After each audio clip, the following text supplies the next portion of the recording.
Wel, bore da i chi gyd, a chroeso i Gwrdd Bethel, unwaith eto ar fore hynod o braf. Mae'n bleser gen i yn y lle gyntaf i groesawu ein pregethwr gwadd heddi, sef y Parchedig Densil Morgan. I ni gyd yn nabod wrth gwrs fel gweinidog ar eglwysi bedyddwyr Gogledd Teifi, ac yn weinidog ar Aberdiar a Noddfa, ac yn fwy perthnasol i ni yma yn ardal Parc-y-rhos wrth gwrs yw gweinidog Caersalem. Ond mae tipyn mwy i Densil na beth mae llawer ohono ni yn gwybod. Mae yn academydd, mae yn awdur toreithiog yn ogystal â bod yn weinidog. Mae'n briod ag Ann wrth gwrs, a ni'n gyfarwydd ag Ann, mae wedi bod â ni yn y gymdeithas y Methel, ac mae doi o blant yn nhw, Angharad a Iwan, ac wrth gwrs teulu estynedig yn ogystal. Nawr, os chi moyn gwybod mwy am Densil, allech chi fynd ar wefan Prifysgol Cymru a Drindod Dewi Sant, a gallwch chi ddarllen fyny ynglyn â'i ddiddordebau academaidd yn ogystal â'r holl lyfrau mae e wedi cyhoeddi a'i golygu, yn ogystal â'r darlithoedd mae e wedi cyflwyno dros y blynyddoedd. Ond wi moyn rhannu y llun ma gyda chi ddechrau, felly yn bwysicach i ni, yn ogystal â bod yn fugail ac yn weinidog, mae yn amlwg yn weithiwr yn y wynllan.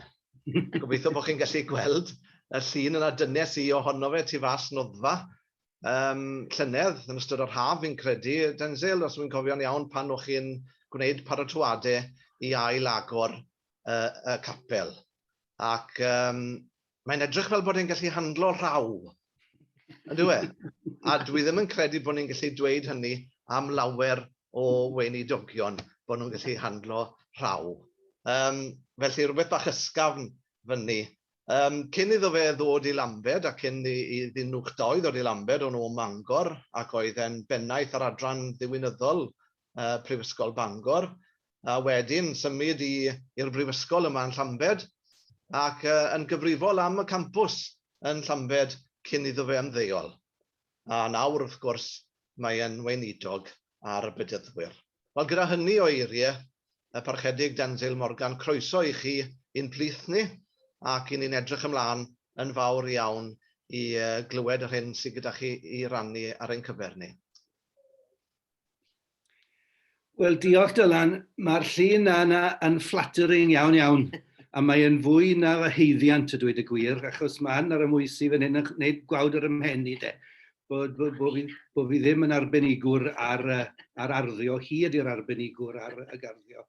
Ond diolch o galon am y cyflwyno, a diolch am y gwahoddiad.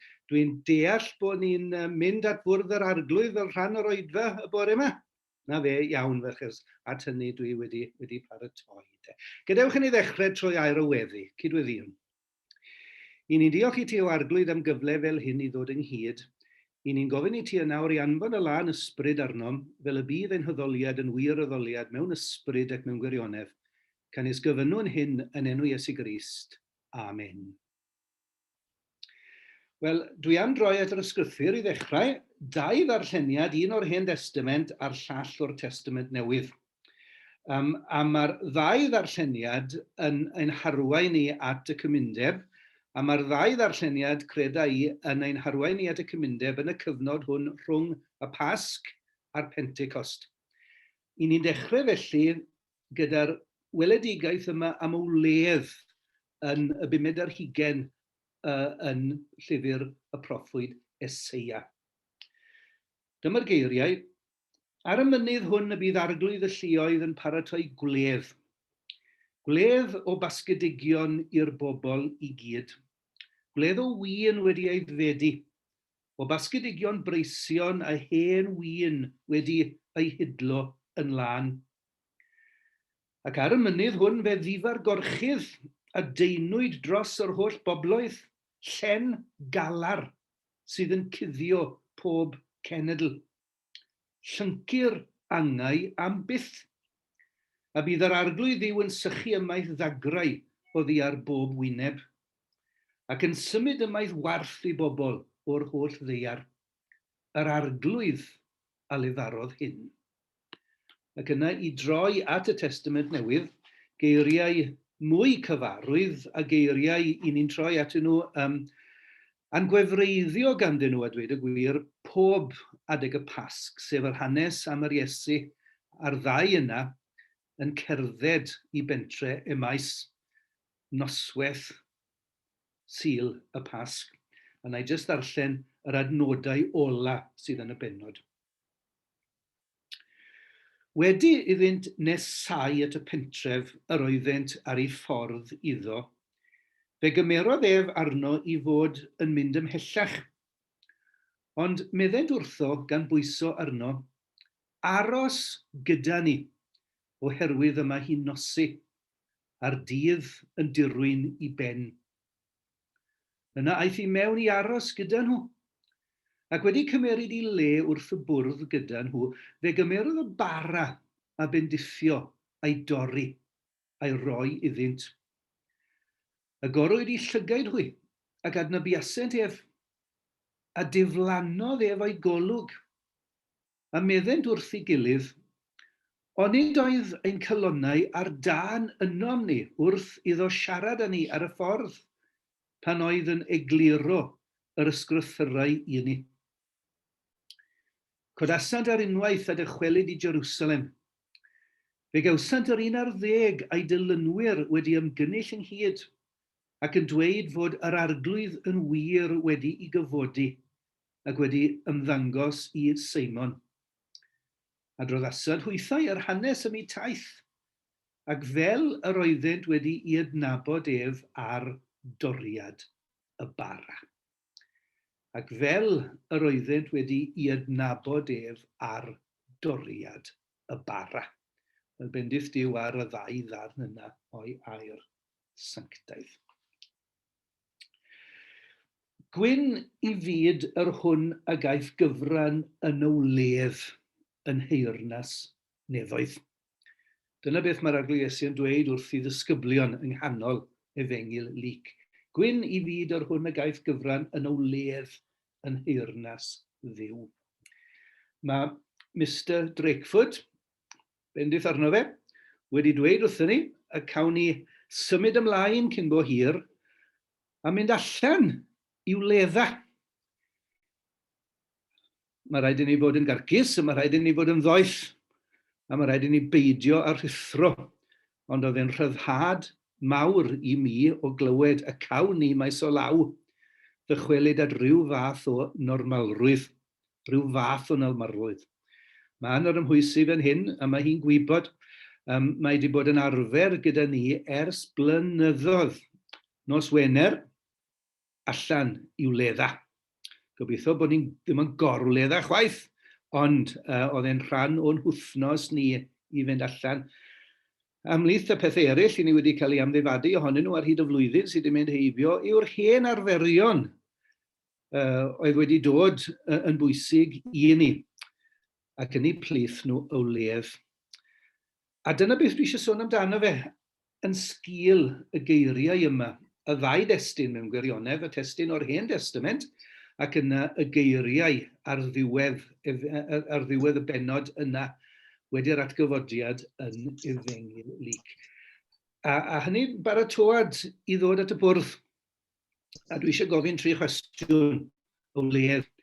Gwyn i fyd o'r hwn a gaeth gyfran yn o ledd yn heyrnas ddiw. Pa fath o ledd yw o ledd hon? Pa fath o ledd yw o ledd hon? A dwi am ddechrau trwy ddweud i bod hi'n ledd sydd yn digoni. Bod hi'n ledd sydd yn digoni. Gadewch i ni wrando eto ar eiriau y proffwyd Eseia. Ar y mynydd hwn y bydd arglwydd y lluoedd yn paratoi gwledd. Gwledd o basgedigion i'r bobl i gyd. Gwledd o win wedi aeddfedu. O basgedigion breision a hen win wedi ei hidlo yn lan. Petaech chi'n symud ymlaen yn llyfr y proffwyd Eseia, a chyrraedd, penod 55, mae yna rhywbeth tebyg. Ond o ran y geiriau hyn, chi'n gyfarwydd ar geiriau yma, Philip Pugh, yr hen Philip Pugh o'r Cilgwyn yn yr ardal yma, yr hen annibynnwr hwnnw. Mae'n weddus i mi ddyfynnu annibynnwr y bore yma. Dewch ffyddlon rai, nesewch mewn hedd. Mae yna wledd arbennig o basgedigion wedi eu trin a gloiw wyn puredig. A falle bod chi'n gofyn y cwestiwn, wel, mae yna rhyw fiwsig yn y geiriau, ond beth yw ystyr basgedigion? Gwledd o basgedigion breision. Basgedigion wedi eu trin a gloiw wyn puredig. Wel, i ni'n sôn ond i ni am y llo pasgedig. Y llo wedi i besgu ar gyfer o wledd. Petai chi'n troi at y Beibl Saesneg, a feast of rich food. Dyna beth mae'r Beibl Saesneg yn ei ddweud. A feast of well-matured wines. Gwledd o fwyd blasus, medd y Beibl.net. Gwledd o wynoedd eiddfed. Wel, falle bod hynny yn fwy cyfarwydd, wneud mwy o synwyr, ond mae yna fwy o farddoniaeth, ond os mae yna fwy o fiwsig yn yr hen gyfieithiad. Gwledd o basgedigion breision a hen wyn wedi ei hidlo yn lan. Ond y pwynt cyntaf dwi eisiau gwneud ydy hyn. Mae'r wledd yma yn wledd sydd yn digoni. Beth wedodd Eseia ymhellach ymlaen yn ei lyfr ym mhennod 55? Deiwch i'r dyfroedd bob un y mae syched arno. Deiwch, eich bod heb arian, prynwch a bwytewch. Deiwch, prynwch wyn a llaeth heb arian a heb dal.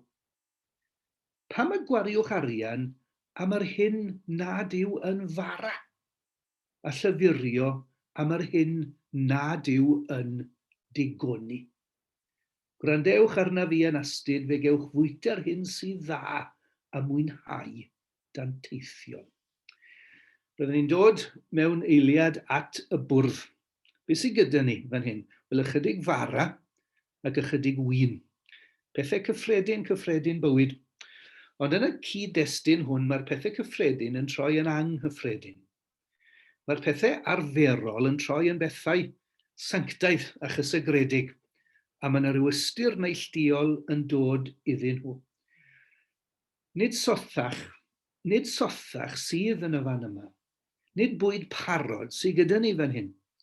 Nid bwyd heb ddim maith, heb flas, heb sylwedd, ond dyma'r bwyd sydd yn para i fywyd tragwyddol.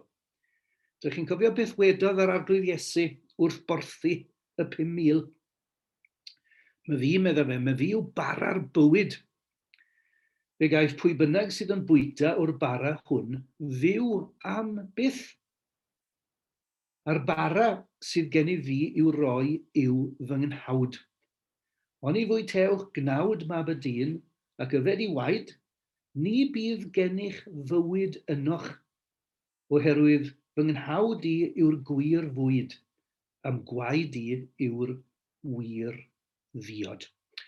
Maen nhw'n eiriau trawiadol iawn, ac yn aml iawn yn y Testament Newydd, geiriau I ni'n hen gyfarwydd â nhw, Iesu fel bara'r bywyd, ond pan ych chi'n craffu ar beth mae'n ei ddweud, chi'n cael eich ysgwyd y dweud y gwir, chi'n cael eich ysgwyd o wir sylweddoli y geiriau hyn.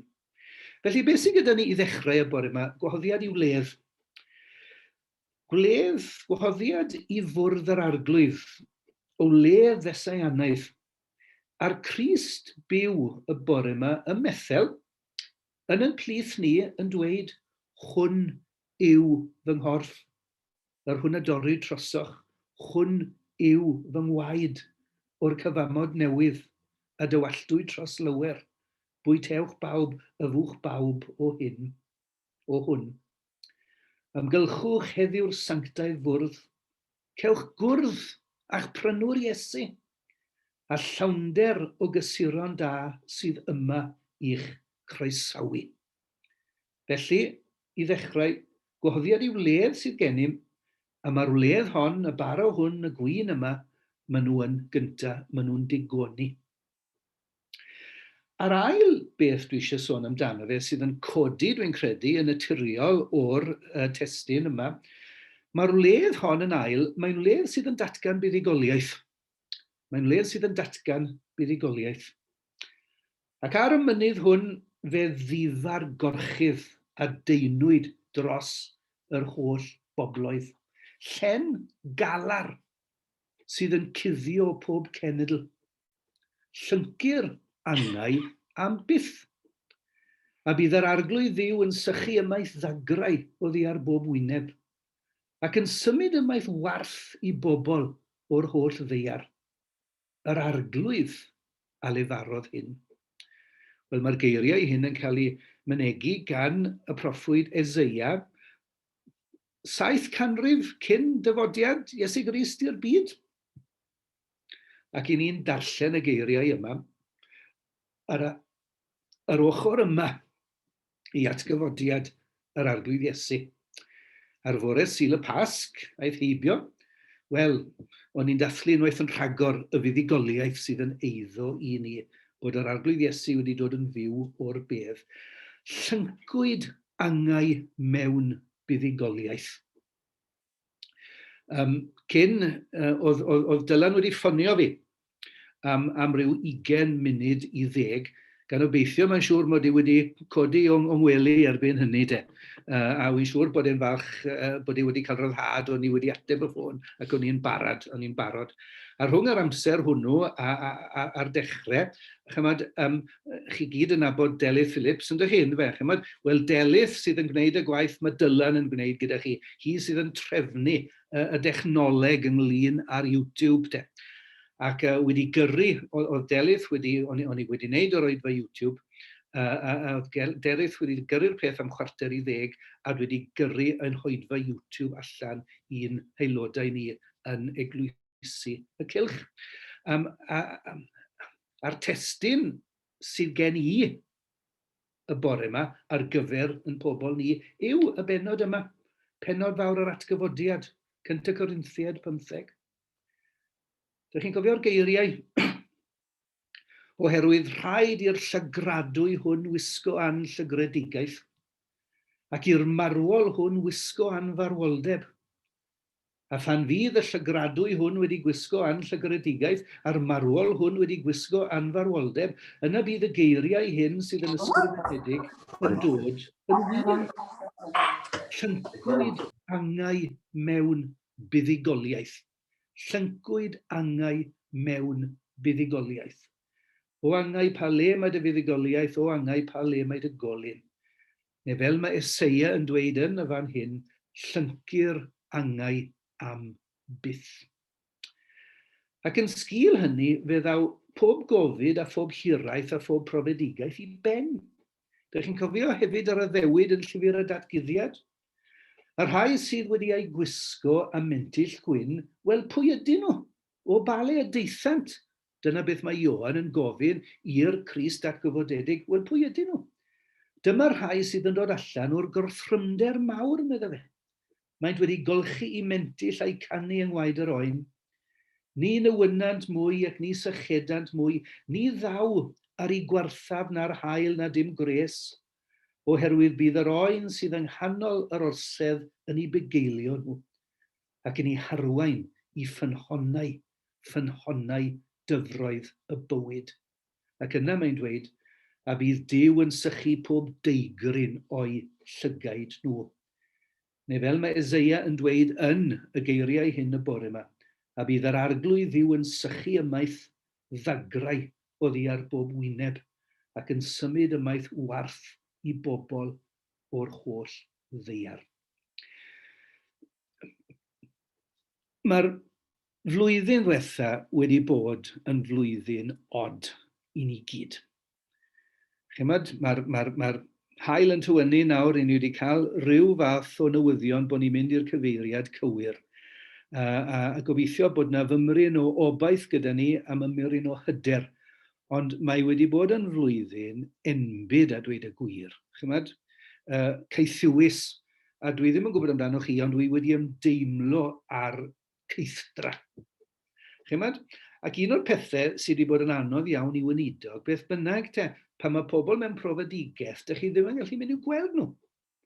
Chymod? Gwybod chi'n gallu gwneud, codi'r ffôn. A cyn y flwyddyn hon, o'n i ddim yn un da am codi'r ffôn o gwbl. Chymod, o well gen i weld bobl wyneb yn wyneb na codi'r ffôn. Mae'n ofnus o wneud, ond dwi wedi gorfod gwneud te. Chymod? Mae'r flwyddyn yma wedi bod yn flwyddyn anodd. Ac wrth gwrs, mae yna bobl wedi bod mewn profedigaeth a wedi gorfod cynnal angladdau. Dim llawer ohonyn nhw, mae dda gen i ddweud, yn ystod y cyfnod yma, ond dyma'r benod i ni'n troi ati. A rhywsut mae'r benod yma wedi dod yn fwy pwerus nag erioed yn ystod y cyfnod yma o gaethiwed. Oherwydd beth mae Paul yn dweud yn y benod yma, penod fawr ar atgyfodiad y 15fed o'r Corinthiaid, yn sgil atgyfodiad yr Iesu, fe ddaw atgyfodiad pobl yr Iesu. Yn sgil i fuddugoliaeth ef, fe ddaw buddugoliaeth yw bobl ef. A dyna i ni wedi gorfod gafel yn ystod y flwyddyn gaethiwys hon. Chymod, am fod fy Iesu yn byw hefyd bydd i saint. Gorfod dioddef poen a briw mawr fydd i braint. A dyna'r hyn a welodd Eseia ganrifoedd cyn Iesu pan gafodd y broffedoliaeth hon, proffedoliaeth ywledd. Ac ar y mynydd hwn fe ddifar gorchydd.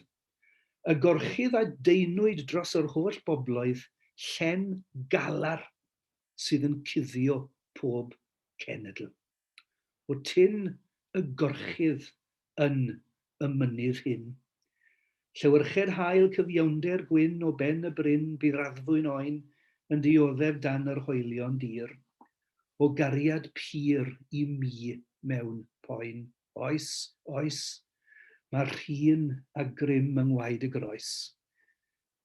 I lwyr lanhau holl feiau fy oes, i ddwyfo loes a'i ddyfa lef mewn gweddi drosof at y tad, yw fy ryddhad am hawl i'r nef. A dyna'r fuddugoliaeth.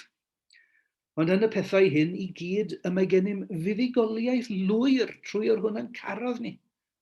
A rwyf yn gwbl sicr na all nag angau nag einioes, nag angylion a thywysogaethau, na'r presennol na'r dyfodol, na grymasterau nag uchelderau, na dyfnderau, na dim byd arall a grewyd, ein gwahanu ni oddi wrth gariad Duw yng Nghrist Iesu ein harglwydd. A dyna beth ni'n dathlu y bore yma o gwmpas bwrdd yr arglwydd. Y cyfnod yma rhwng Pasg a Pentecost. Pa fath ledd ydy'r ledd yma? Wel, yn gyntaf i gyd, mae'n ledd sydd yn digoni. Mae'n ledd sydd yn datgan buddugoliaeth. A cyn bod ni'n dod at y bwrdd, dyma'r trydydd pwynt. Mae'n ledd lle mae'r arglwydd i hun yn y canol. Mae'n ledd lle mae'r arglwydd i hun, y Crist byw yn y canol. Nawr, mae pobl Noddfa, a pobl Aberdiar, a pobl Carsalem, a'r lleill sy'n gorfod gryndo arna i pwt dabs o sil i sil, chymod, maen nhw'n gwybod yn iawn. Maen nhw wedi clywed fi yn dweud fwy nag unwaith. Wedi sôn am Martin Luther, yn tad ni oll fel Protestaniaid. Diwygiwr mawr dinas Wittenberg yn yr Almaen. A pryd oedd i an rhyw 2 blynedd mwy yn ôl, fe ddion ni an y fi, o'n i wedi mynd i'r Almaen a mynd i Berlin, a dydy Wittenberg ddim yn bell iawn o ddinas Berlin, dinas Wittenberg, ble oedd Martin Luther wedi dechrau y diwygiad Protestanaidd 5 canrif yn ôl.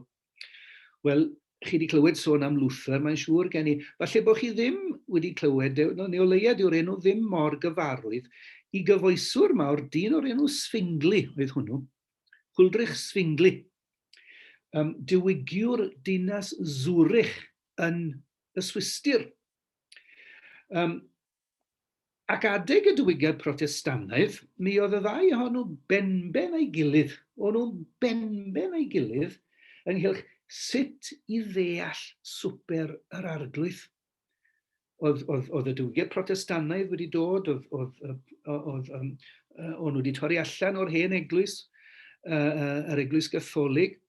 Nid mynd i'r offeren, ond cwrdd yn awr o gwmpas y bwrdd yr arglwydd. Ac yn nhw'n gofyn y cwestiwn, wel, beth yn union i ni'n gwneud, beth mae'r ffyddloniaid yn gwneud wrth iddyn nhw gyfarfod o gwmpas bwrdd yr arglwydd? Beth sy'n yn digwydd wrth i ni dorri'r bara? Beth sydd yn digwydd wrth i ni yfed y gwin? Beth yn union oedd ystyr geiriau Iesu? Beth oedd Iesu yn ei olygu pan ddwedodd, hwn yw fy nghorff sydd eich mwyn chwi, gwnewch hyn cof amdanaf. Wel, medd Sfingli, y gŵr o'r Swistir, cofio i ni'n gwneud o gwmpas y bwrdd. I ni'n edrych yn ôl ar draws y canrifoedd ac o ran yn dychymyg i ni'n cofio yr hyn a wnaeth yr Iesu troson ni ar y groes. Cof am y cyfiawn Iesu, y person mwyaf hardd a'r noswaith drom anesmwyth bu'n chwysu yn yr ardd. Dyna lle mae'r pwyslais, medd Sfingli. Ie, meddwl, popeth yn iawn, ond ai dyna lle mae'r prif bwyslais, meddwl fe? Ai dyna lle mae'r prif bwyslais? Dwi'n yn siŵr, meddwl fe. Nid dyna lle mae'r prif bwyslais. Nid ni yn dwyn i gof yr Iesu absennol, yr Iesu sydd yn perthyn i ddoi, Iesu'r gorffennol sydd wedi'n gadael ni, wedi mynd i'r nefoedd, ond mae'r pwyslais ar yr Iesu presennol, y Crist atgyfodedig, sydd yn rym yr Ysbryd Glân yn ei bresennoli ei hun. Bob tro y byddwn ni, fel Cristnogion, yn cwrdd o gwmpas y bwrdd. Hwn yw, nid hwn oedd, hwn yw fy nghorff sydd eich mwyn chwi. Ar hyn o wnaeth Luther, o'n nhw'n cael dadl ar hyn y bryd. Chymod, o'n nhw wrthi yn dadle. Ac o'n nhw yn Ninas Marburg. A beth mae Luther yn gwneud, mae yna fwrdd di yna, mae'n sgrifennu ar y bwrdd di, y geiriau i ni wedi clywed nhw eisoes. Hwn yw fy nghorff, hoc est corpus meum. Chymod, oedd yr hen offeren mewn Lladin, yn doedd? Mae bobl ddim yn deall Lladin. Oedd rhain yn deall Lladin. Hwn yw fy... A mae'n sgrifennu hynny ar y bwrdd yw hoc est corff meum. Nid cynnal cwrdd coffa i Grist absennol, a wnawn ni meddwl fe, ond dathlu presenoldeb y Crist byw. Wel, wy'n siŵr bod y ddau ohonyn nhw'n gywir yn ei ffordd, i ni yn cofio, ond eto, nid cofio Crist ebsennol, ond mae'r Crist presennol yn ei wneud ei hunan trwy yr Ysbryd Glân yn hysbys i ni. A mae hynny'n dod yn ei nôl at y stori yma am o ledd yn y maes. Wedi cymeryd i le wrth y bwrdd gyda nhw, fe gymerodd y bara ei bendithio, ei dorri a'i roi iddynt. Agorwyd i llygaid nhw ac adnabiasent ef. Adroddasant hwythau ar hanes am ei taith ac fel yr oeddent wedi ei adnabod ef ar doriad y bara. Mae'r Iesu nid yn unig yn ei gwahodd i'w ledd, ond mae'r Iesu, y Crist byw, Crist yr atgyfodedig, mae e'n bresennol gyda nhw yn y ledd. Tydi fi'n rhodio ffordd e maes, ar ôl torri grym y bedd, enynau mewn calonnau oer, y fflam o ddwyfol hedd. Tydi fi'n torri y bara gynt, tyrd eto atom ni, a dŵg neu oll o gylch y bwrdd, idd lwyr adnabod di. Wel, bendith diw ar y geiriau hynny.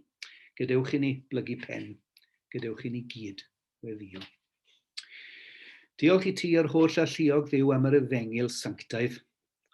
Pan oeddem ni mewn carchar tywyll di rhoes di'n oleuni nefol, O aid yr hyfryd wawr ar led, goleued ddeiar lydan.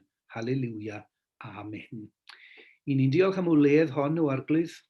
I ni'n diolch am y ffaith i bod hi yn digoni. I ni'n diolch o arglwydd am y ffaith dy fod ti y Crist byw yma yn y canol. I ni'n diolch am y fuddigoliaeth a ddaeth i ni trwy atgyfodiad yr Iesu oddi wrth y meddrw. Bendithia ni yn nawr yn unig wedi dod ynghyd o arglwydd. Gweld i yn dda i gyffwrdd a'n colonnau. Maddau ein beiau o arglwydd, dyro yn ymysbryd edifeirwch fel y gallwn ni gyffesu ein beiau, ac wrth gyffesu ein beiau dderbyn o'r newydd o wyrth dy fyddeiant di. Clywai'n gweddi am y gyfynwn hyn yn ei enw ef. Amen.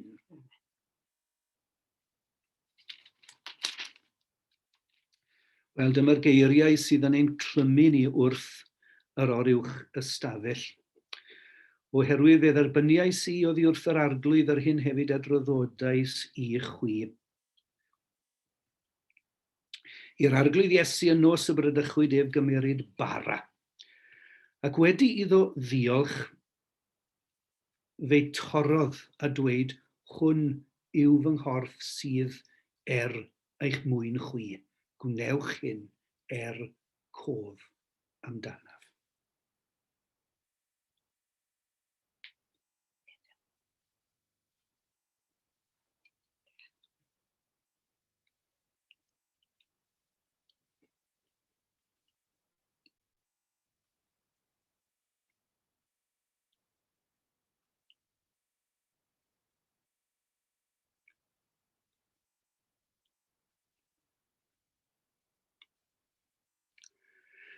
Gadewch i ni weddio drachefn. Ac mewn dystawrwydd gadewch i ni ddiolch am ein gilydd. Diolch am Gymdeithas yr Eglwys. Diolch am y gymdeithas yma sydd wedi bod yn gynhaliaeth i ni ar hyd yn hoes. Ac yn sicr yn y dyddiau anodd hyn sydd wedi bod yn gynhaliaeth neilltuol arno mewn dyddiau dwys. Gadewch i ni ddiolch am yr rheini sydd, wel, efallai wedi cael y clwyf wedi gwella o'r clwyf.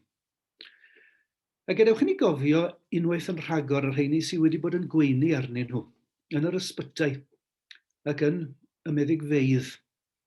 Yr rheini sydd ar rhain flaen, yr rheini sydd wedi dwyn pwys a gwres y dydd.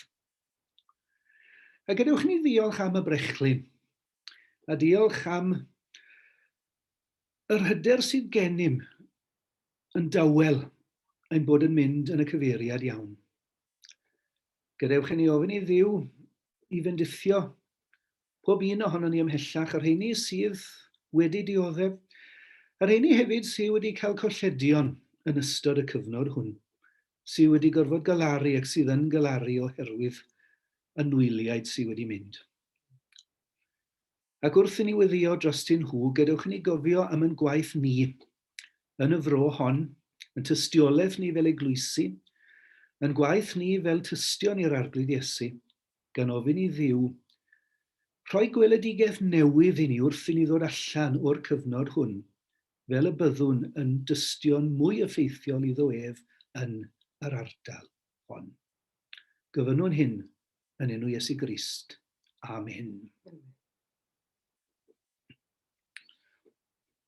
Ac yna. Yr un modd hefyd fe gymerodd y cwpan ar ôl swperi gan ddweud, y cwpan hwn yw'r cyfamod newydd yn fy ngwaed i. Gwnewch hyn bob tro yrfwch efer cof amdanaf, oherwydd bob tro byddwch yn bwyta o'r bara hwn ac yn yfed o'r cwpan hwn, yr ydych yn cyhoeddi marwolaeth yr arglwydd hyd oni felo. Yfwch bawb o hwn.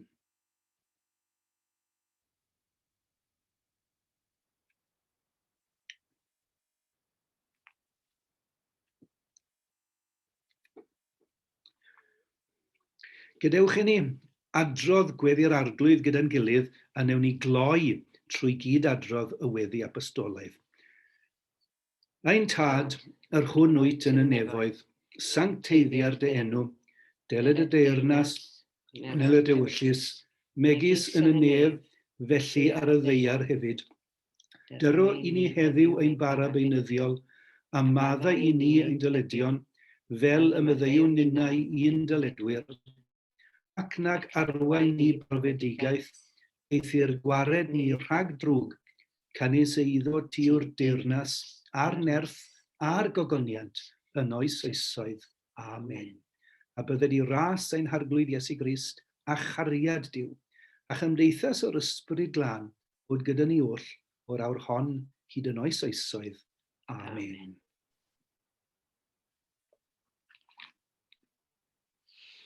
Wel, gai ddiolch ar ddiwedd yr oedfa yn ddiffiant i'r Parchedig Densil Morgan am ei wasanaeth bore yma ac am ein addysgu ni o wledd o basgedigion breision. Dyna rhywbeth i ni fyfyrio drosto, fi'n credu. A fi'n siŵr bod fi'n siarad ar ran pawb y bore yma, ein bod ni gyd wedi ein digoni gan y wledd i chi wedi darparu ar ein cyfer ni. Diolch yn fawr iawn i chi am eich gwasanaeth a bendith arnoch chi gyd. Wel, cyn ein bod ni'n gorffen, mae ryw funed o'r cyfarfod Zoom ar ôl, gai groesawu pawb ato ni bore yma. Wy'n gweld aelodau o bell ag agos yn ein plith ni, yn ogystal â chyfeillion o eglwysi eraill. Croeso cynnes i chi fel bob tro ein plith ni.